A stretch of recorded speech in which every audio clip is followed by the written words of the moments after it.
Hello students, मैं राज sir एक बार फिर लक्ष्य 24 में आपका स्वागत करता हूं। आज का हमारा विषय है सौर मंडल, सोलर सिस्टम। सौर मंडल कहते किसे हैं? तो सूर्य और उसका परिक्रमण करने वाले ग्रहों, उपग्रहों, क्षुद्र ग्रहों, उल्काएं, पुच्छल तारों तथा अन्य धूल के बादल और धूल के कणों को संयुक्त रूप से सौर मंडल की संज्ञा दी जाती है। ये जो आप सौर मंडल देख रहे हैं, इस सौर मंडल में सूर्य के साथ साथ ग्रह और उपग्रह, उल्काएं, पुच्छल तारे, तमाम चीजें शामिल होती हैं। अब एक प्रश्न उठता है कि ये जो ग्रह या उपग्रह सूर्य के चारों तरफ जो घूम रहे हैं, ये कहाँ से आए और इनकी उत्पत्ति कैसे हुई? तो ग्रहों और उपग्रहों की उत्पत्ति के संबंध में मुख्य रूप से दो विचारधाराएं हैं।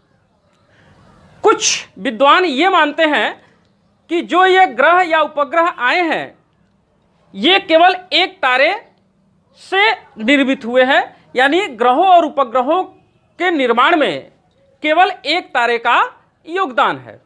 वहीं पर कुछ विद्वान ये मानते हैं कि इन ग्रहों और उपग्रहों की उत्पत्ति में दो तारों का योगदान है। तो यहाँ पर इस ग्रहों या उपग्रहों के उत्पत्ति के संबंध में मुख्य रूप से दो विचारधाराएं आती हैं। एक विचारधारा है अद्वैतवादी। अद्वैतवादी संकल्पना में ये माना जाता है कि हमारे ग्रहों और उपग्रहों का जो उत्पत्ति हुआ है, उसमें केवल एक तारे का योगदान था। वहीं पर है द्वैतवादी संकल्पना। द्वैतवादी संकल्पना को मानने वाले लोगों का ये विचारधारा है कि हमारा जो ग्रह और उपग्रह का निर्माण हुआ है, उसमें दो तारों का योगदान रहा। तो आइए इस संकल्पना को और डिटेल्स देखते हैं। यानी हमारे सौर मंडल के चारों तरफ घूमने वाले ग्रहों और उपग्रहों के उत्पत्ति के संबंध में मुख्य रूप से दो विचारधाराएं हैं। अद्वैतवादी संकल्पना यानी मोनिस्टिक कॉन्सेप्ट और द्वैतवादी संकल्पना यानी ड्यूलिस्टिक कॉन्सेप्ट। अद्वैतवादी संकल्पना यानी सिंगल स्टार कॉन्सेप्ट जो है, इसमें क्या कहा जाता है? इस संकल्पना को मानने वाले विद्वान थे लाप्लास। तो लाप्लास की निहारिका परिकल्पना जो 1796 ईस्वी में दिया गया, ये काफ़ी फेमस हुआ। और इस परिकल्पना में यह माना गया कि एक जो है बना बनाया नेबुला था। नेबुला आपने पहले भी पढ़ लिया है। नेबुला मतलब हाइड्रोजन गैस के बादल। तो एक गर्म नेबुला था और वह गर्म नेबुला धीरे धीरे ठंडा हुआ। यानी उस गर्म नेबुला का जो बाहरी परत था वो धीरे धीरे ठंडा हुआ, जबकि अंदर का परत ठंडा नहीं हुआ। अब इसके वजह से जो बाहर का परत ठंडा हुआ था, वो अपने आप को इस गर्म परत पर सामंजस्य नहीं बैठा पाया और वहाँ से वो अलग हो गया और अलग होकर के इस नेबुला का चक्कर लगाने लगा। और ये जो अलग हुआ रिंग था, वही जो है उसी रिंग से बाद में जो है हमारे ग्रहों और उपग्रहों की उत्पत्ति हुई। लेकिन ये विचारधारा बहुत वैज्ञानिक नहीं है। कैसे? अगर हमारा जो ग्रह और उपग्रह सूर्य से ही आए हैं, तो इसका मतलब ये कि हमारे ग्रहों और उपग्रहों में वही मैटर होने चाहिए जो सूर्य में है। तो सूर्य में हाइड्रोजन और हीलियम की मात्रा ज़्यादा है, जबकि हमारे ग्रहों में ऐसा नहीं है। तो इसका मतलब एक संकेत ये निकलता है कि हमारे जो भी ग्रह और उपग्रह निकले हुए हैं, वो सूर्य से नहीं निकले हैं। दूसरी बात, अगर ये सब इसी नेबुला से निकले थे, सभी ग्रह इसी नेबुला से निकले थे, तो इसका अर्थ ये हुआ कि सभी ग्रहों का एंगुलर मोमेंटम एक जैसा होना चाहिए। जबकि वहीं पर आप देखें बृहस्पति का, जुपिटर का अगर आप एंगुलर मोमेंटम देखें तो बहुत ज़्यादा है। इसका मतलब कि वो इससे निकला ही नहीं है। तो तो तमाम ऐसी बातें हैं जिससे कि ये कॉन्सेप्ट सही नहीं लगता है।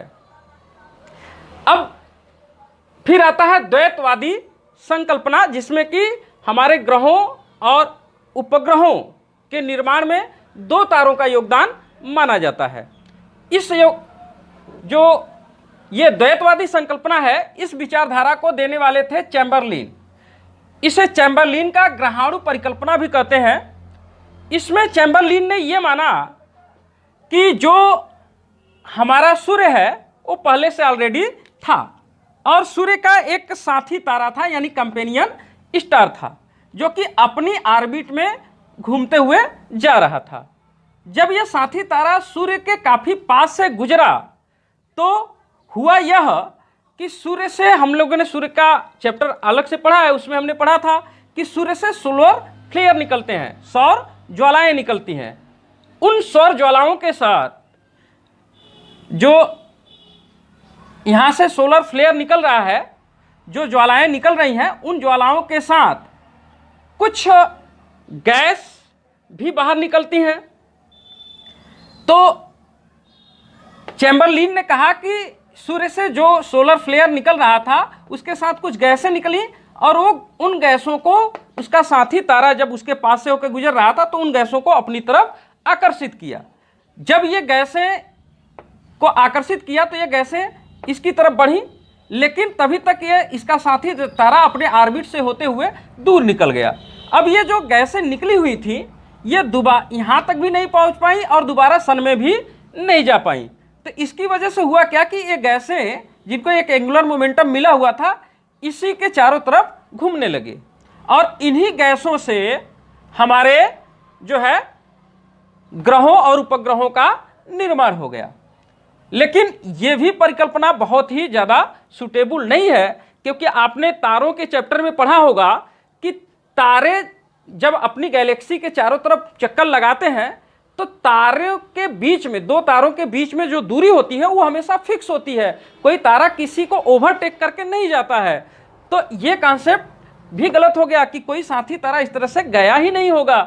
तो इसका मतलब कि ये भी कॉन्सेप्ट उतना अच्छा नहीं है। इसके बाद एक इंग्लिश एस्ट्रोनॉमर थे जिनका नाम था R.A.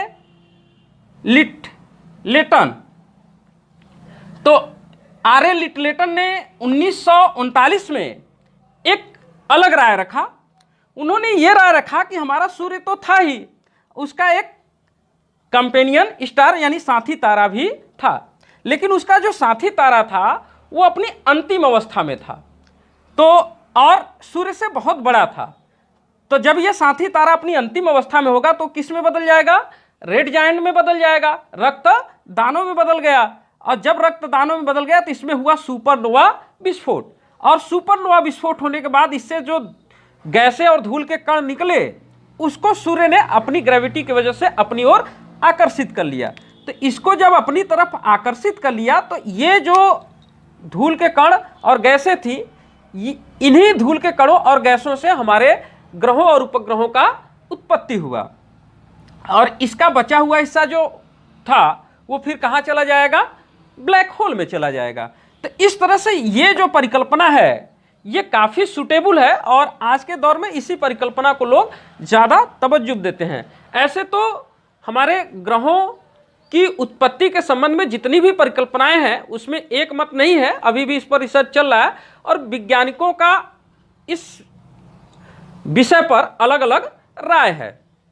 अब तो इस तरह से आपने देखा कि हमारा जो सौर मंडल है उस सौर मंडल में जो ग्रहों और उपग्रहों की उत्पत्ति कैसे हुई। अब हमारे सौर मंडल में कितने ग्रह हैं? तो हमारे सौर मंडल में इस समय कुल 8 ग्रह हैं। पहले 9 ग्रह हुआ करता था, लेकिन अभी प्लूटो को बाहर कर दिया गया है। वो 8 ग्रह कौन कौन है? बुध है, शुक्र है, पृथ्वी है, मंगल है, बृहस्पति है, शनि है, अरुण है और वरुण है।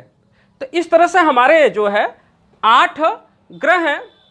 अब देखिए इन ग्रहों का भी एक निश्चित गति होता है और इन ग्रहों से संबंधित कुछ नियम होते हैं और वह नियम ये ग्रह पालन करते हैं।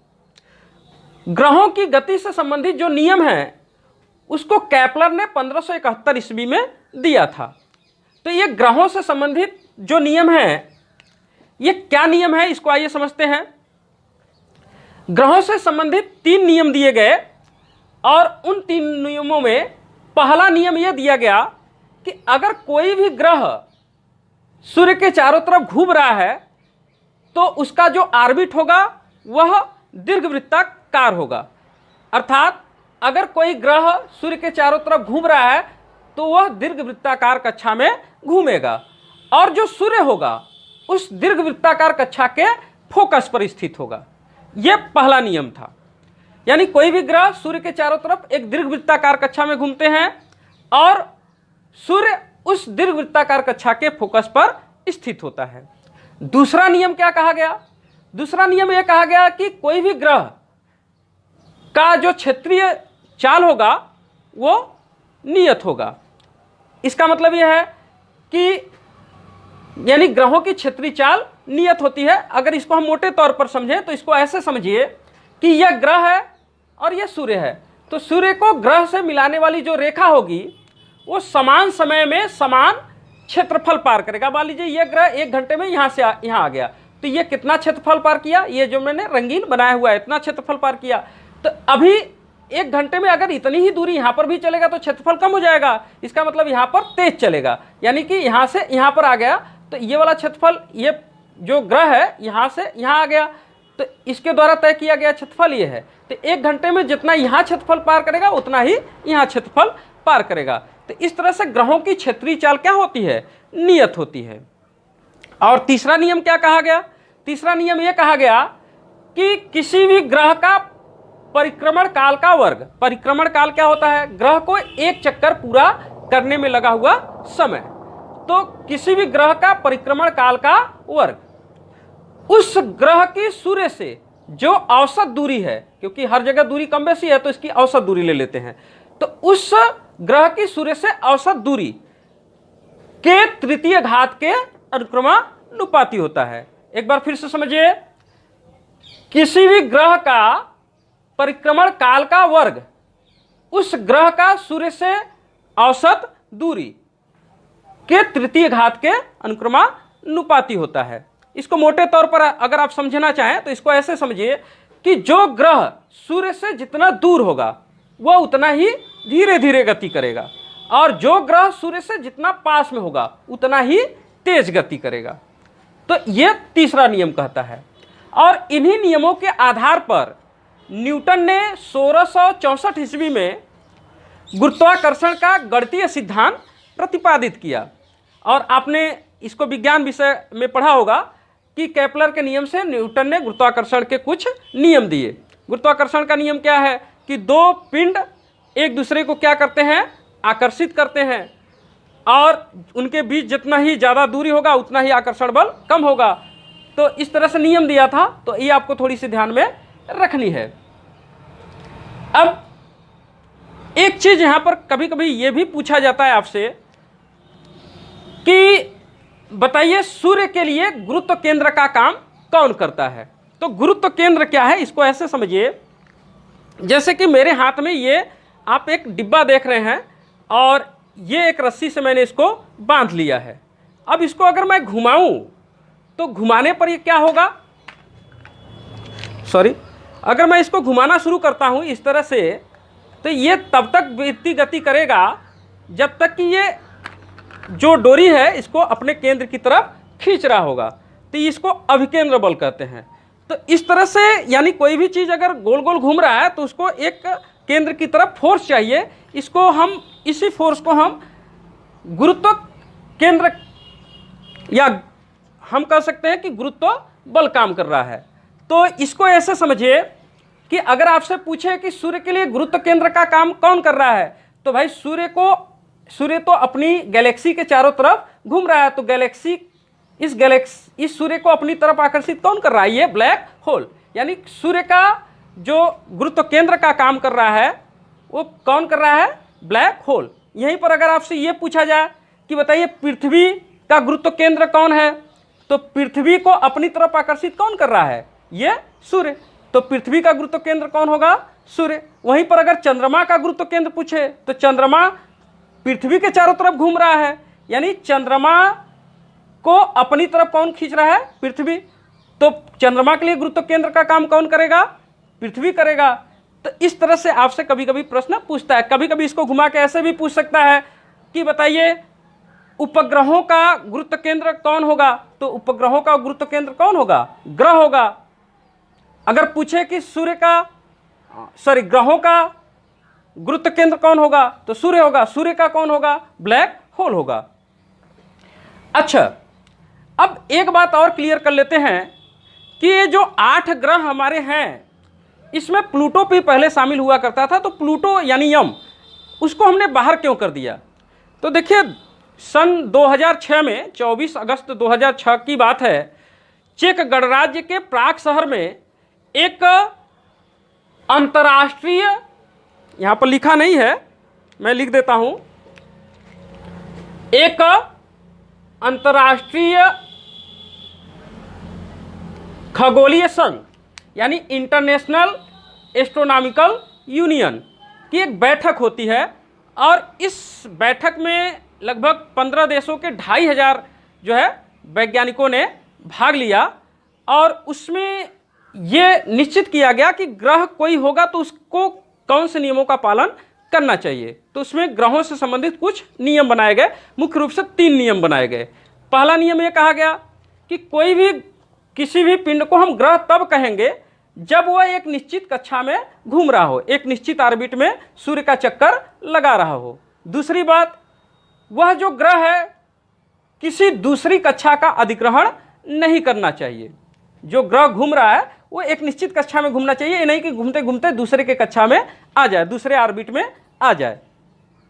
और एक बात और कहा गया कि जो ग्रह है वह गोल आकार में होना चाहिए, यानी कि उनका गुरुत्वाकर्षण बल इतना ज़्यादा होना चाहिए कि उनकी आकृति कैसी हो चुकी हो?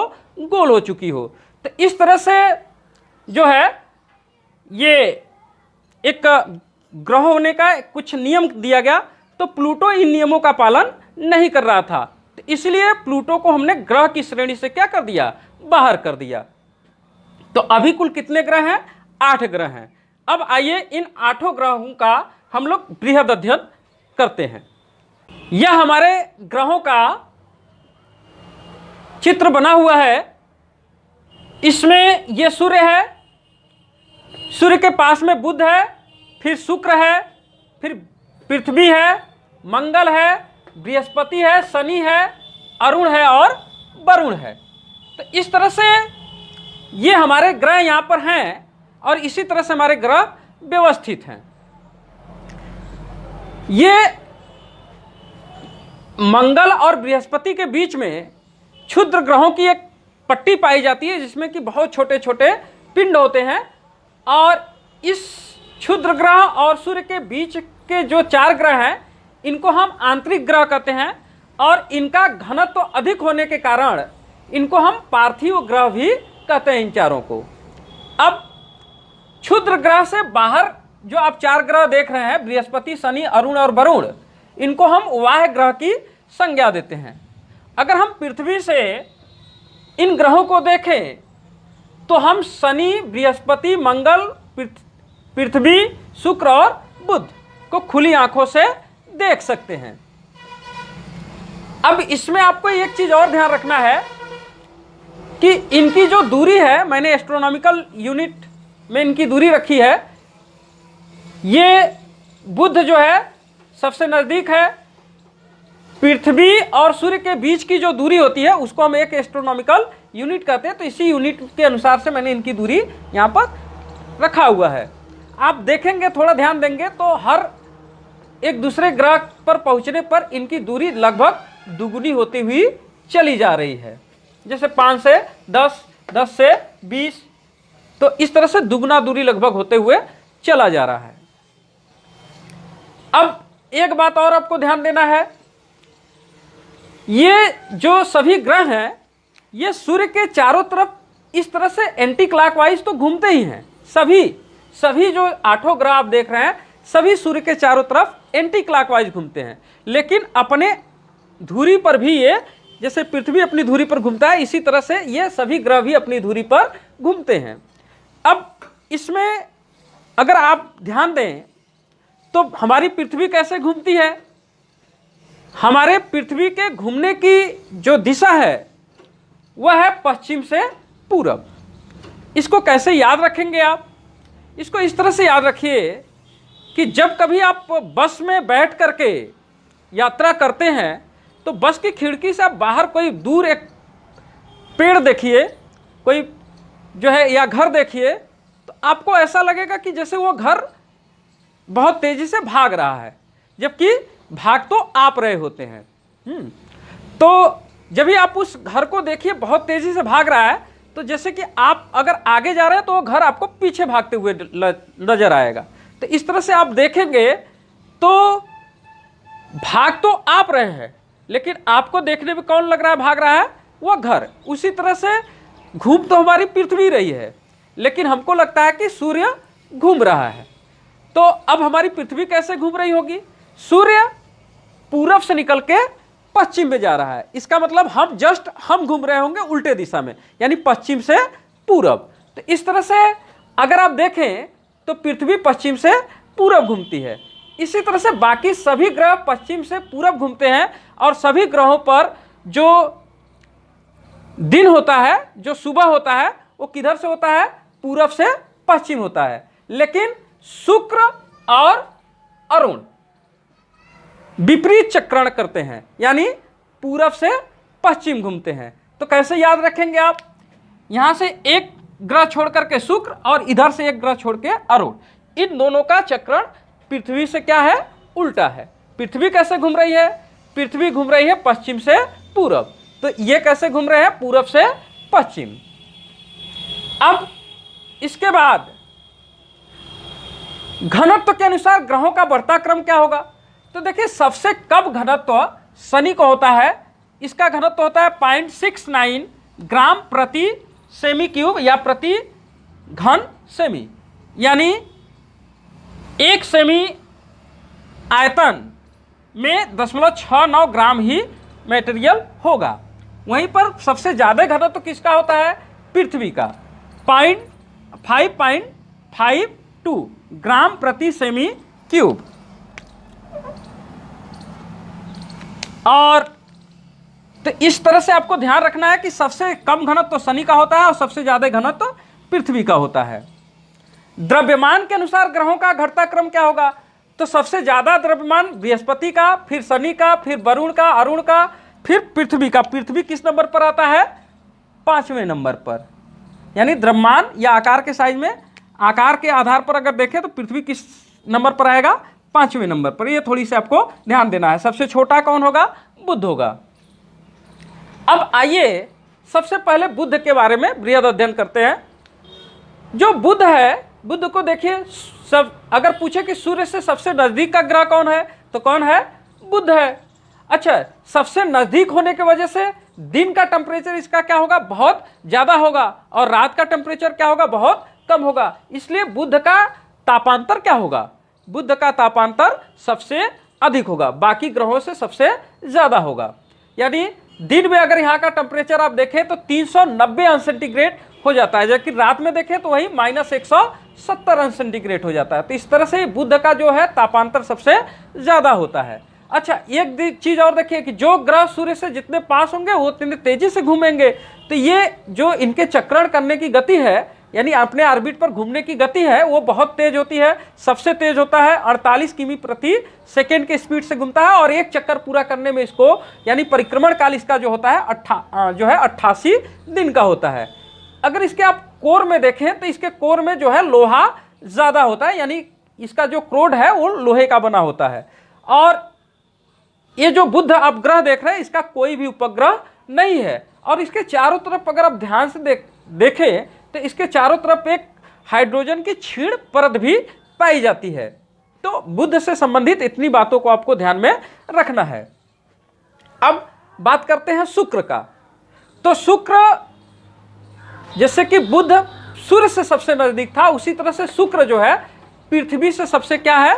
नजदीक है। अगर पृथ्वी से सबसे नजदीक कौन है तो शुक्र है, ये मत कहिएगा कि मंगल। आपको ध्यान रखना है कि पृथ्वी के सबसे नजदीक कौन है, शुक्र है। देखिए इस शुक्र को पृथ्वी की बहन भी कहा जाता है, यानी ये जो शुक्र ग्रह है पृथ्वी की बहन कही जाती है। क्यों? क्योंकि इस शुक्र का द्रव्यमान और आकार लगभग पृथ्वी के बराबर ही होता है, इसलिए जो है इसको हम पृथ्वी की बहन कहते हैं। अच्छा, एक चीज और देखिए, ध्यान दीजिएगा, ये जो शुक्र है इस शुक्र पर कार्बन डाइऑक्साइड की मात्रा सबसे ज़्यादा पाई जाती है। इसमें जो ये शुक्र ग्रह है इसमें 96% कार्बन डाइऑक्साइड ही है। तो कार्बन डाइऑक्साइड होने की वजह से ये जो है जब इस पर सूर्य की प्रकाश पड़ता है तो सूर्य के प्रकाश का बहुत ज़्यादा अवशोषण कर लेता है, यानी सूर्य के ऊर्जा का बहुत ज़्यादा अवशोषण कर लेता है और ये बहुत गर्म होता है। तो ये सबसे गर्म ग्रह है। तो ध्यान रखिएगा, इस पर इतना गर्म होता है कि इसको हम प्रेशर कुकर दशा वाला ग्रह भी कहते हैं। तो जैसे हमारे यहाँ देखिए, जैसे गाड़ी मोटर जो चलते हैं उनसे कार्बन डाइऑक्साइड जो निकलता है ये थोड़ा ही निकल रहा है, फिर भी हमारे यहाँ का टेम्परेचर यानी ग्लोबल वार्मिंग इतना ज़्यादा हो रहा है। तो यहाँ पर जब 96% कार्बन डाइऑक्साइड ही है तो यहाँ इसका टेम्परेचर क्या होगा, बहुत ही ज़्यादा होगा। तो ये आपको ध्यान रखना है कि शुक्र पर कार्बन डाइऑक्साइड की मात्रा ज़्यादा होने से ये सबसे गर्म ग्रह की श्रेणी में आता है और इसको प्रेशर कुकर दशा वाला भी ग्रह कहते हैं। अच्छा, एक चीज़ और आपको ध्यान देना है कि ये सबसे चमकीला ग्रह भी है। सबसे चमकीला क्यों है? क्योंकि पृथ्वी से सबसे नज़दीक है, इसलिए सबसे ज़्यादा चमक भी उत्पन्न होता है। और एक रीज़न ये है कि इस पर जो भी सूर्य का प्रकाश पड़ता है, सूर्य के प्रकाश का 70% भाग ये रिफ्लेक्ट कर देता है, इसलिए इसको हम लोग ये सबसे ज़्यादा चमक वाला दिखाई देता है। एक चीज़ और आपको ध्यान देना है कि शुक्र ग्रह पर जो है ज्वालामुखी फूटती रहती है और उस ज्वालामुखी से सल्फर डाइऑक्साइड बहुत तेज़ी से निकलता है। तो इस ग्रह पर सल्फर डाइऑक्साइड की मात्रा भी पाई जाती है। अब इसकी जो घूर्णन गति है वो बहुत ही धीमी होती है, यानी सबसे अगर 8 ग्रहों में सबसे धीमी अगर घूर्णन गति आप देखें तो किसकी है? शुक्र की है। अगर शुक्र सबसे धीरे धीरे घूम रहा है, इसका मतलब यहाँ पर एक जो दिन होगा यहाँ के 1 साल से भी ज़्यादा होता है, क्योंकि जब से एक चक्कर घूमेगा नहीं तब से एक दिन रात होगा नहीं। तो ये इतना धीरे धीरे घूमता है कि तब तक ये अपने ऑर्बिट पर ही एक चक्कर घूम जाता है, यानी यहाँ का एक दिन इसके 1 वर्ष से भी ज़्यादा होता है। अब बुध और शुक्र को दोनों को हम लोग भोर का तारा और शाम का तारा भी कहते हैं। तो ऐसा क्यों है कि इनको भोर का तारा कहते हैं या जो है शाम का तारा कहते हैं, मॉर्निंग स्टार या इवनिंग स्टार क्यों बोला जाता है? आइए इसको भी एक फिगर के माध्यम से समझ लेते हैं। इस चित्र में ये सूर्य है, सूर्य के पास में ये बुध है, फिर ये शुक्र है और ये पृथ्वी है। पृथ्वी अपने अक्ष पर घूर्णन करती है, जिसकी वजह से उसके आधे भाग में दिन और आधे भाग में क्या होता है? रात होता है। बुध अपने ऑर्बिट में घूम रहा होता है और घूमते घूमते जब सूर्य के और पृथ्वी के बीच में पहुंचता है तो सूर्य का जब प्रकाश किरण बुध पर पड़ता है तो वह प्रकाश किरण फिर रिफ्लेक्ट होकर के पृथ्वी पर आता है और पृथ्वीवासी शाम के टाइम में जब बुध से आते हुए प्रकाश को देखते हैं तो पृथ्वीवासियों को ये बुध जो है एक चमकीले तारे के रूप में दिखाई देता है। और फिर मॉर्निंग में, सुबह होने से पहले भोर में इस बुध पर जो प्रकाश किरण पहुंचता है वो परावर्तित होकर के पृथ्वी पर पहुंचता है और फिर पृथ्वीवासी इसको एक चमकीले तारे के रूप में देखते हैं। इसलिए बुध को हम सुबह और शाम का तारा कहते हैं।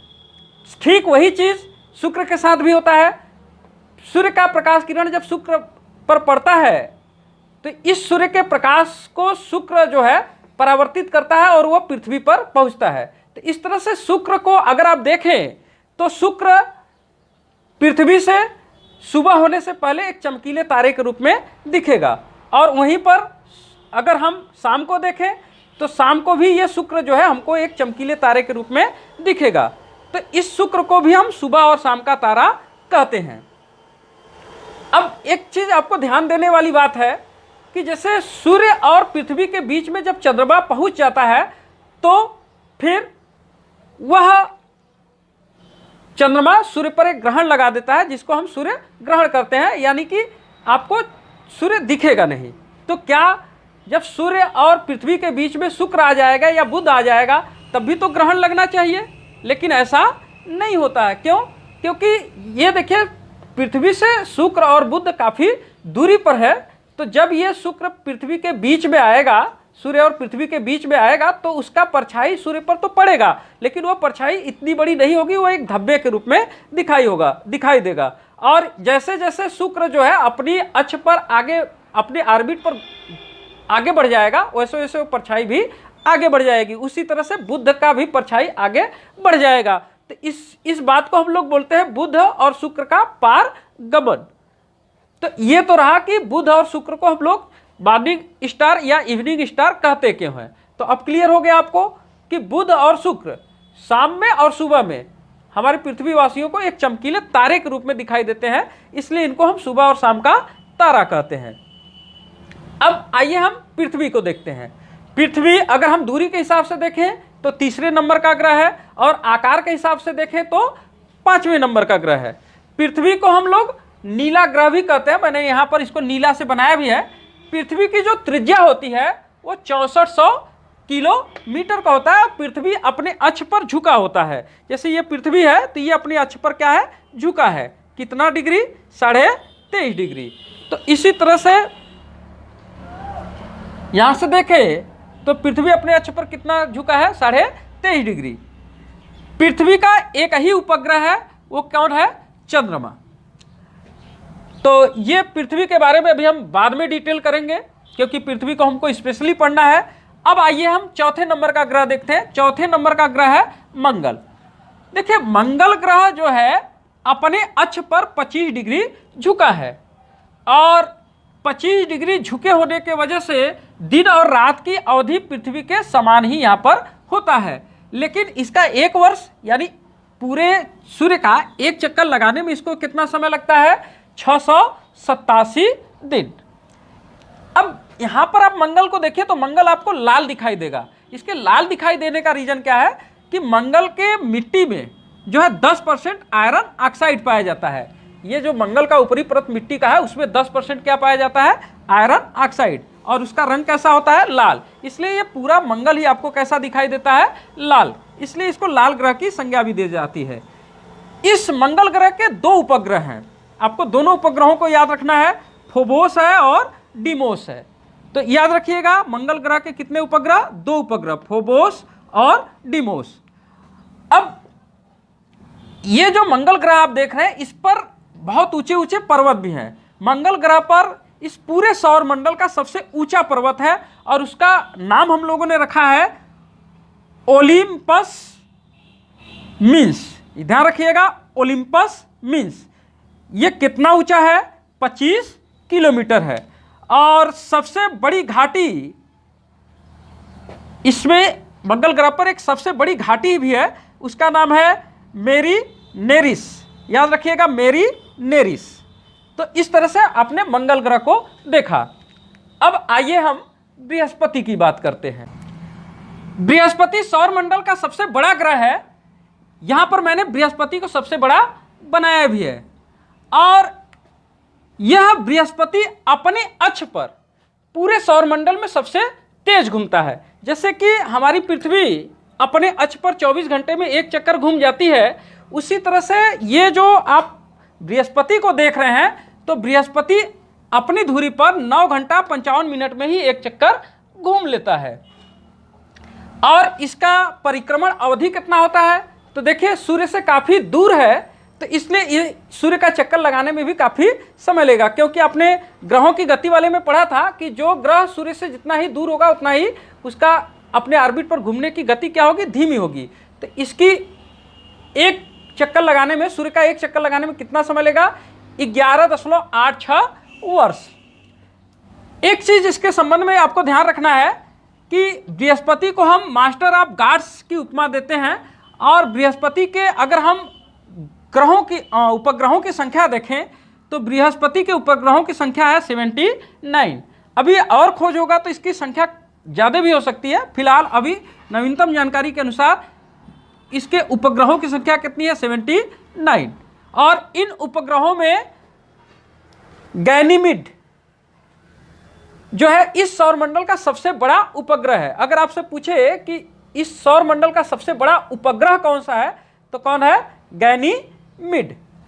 अब इसके बाद आइए अब हम शनि को देखते हैं। शनि की खास बात है उसके जो चारों तरफ छल्ले हैं ये। तो शनि का रंग कैसा है? शनि ऐसा हमने बनाया भी यहाँ पर। शनि का रंग कैसा होता है? पीले रंग का होता है और इसके चारों तरफ रंगीन छल्ले होते हैं। और छल्लों की विशेषता के वजह से ही हम इसे शनि ग्रह को आकाशगंगा सदृश ग्रह भी कहते हैं। यानी किस ग्रह को आकाशगंगा सदृश ग्रह कहते हैं? तो शनि को कहते हैं। शनि सबसे चपटा ग्रह है, यानी कि अगर हम देखें तो सर्वाधिक चपटा ग्रह कौन है? शनि है। और शनि का जो घनत्व है वो काफ़ी कम होती है, इसलिए गैसों का गोला भी शनि को कहा जाता है। फिलहाल इस समय शनि ग्रह के पास सबसे ज़्यादा उपग्रह हैं। कितने उपग्रह हैं? 82 उपग्रह हैं। अब नंबर आता है अरुण का और इसके बाद वरुण का। देखिए अरुण अपने अक्ष पर बहुत झुका है। कितना झुका है? 82 डिग्री, 82.5 डिग्री। तो इसलिए अरुण को हम लोग लेटे ग्रह की संज्ञा भी देते हैं। अब इसके बाद आता है वरुण का नंबर। वरुण को हम समुद्र का देवता कहते हैं। और ये अरुण और वरुण दोनों कैसे दिखाई देते हैं? हरे रंग का दिखाई देते हैं। तो इस तरह से आज आपने अपने सभी ग्रहों के बारे में बृहद अध्ययन किया। अगर आपको ये वीडियो पसंद आता है तो ज़रूर आप इसको सब्सक्राइब करिए चैनल को और बेल आइकन भी दबाइए और लाइक करना ना भूलिए। तो आज के लिए बस इतना ही। वीडियो देखने के लिए आपका बहुत बहुत धन्यवाद।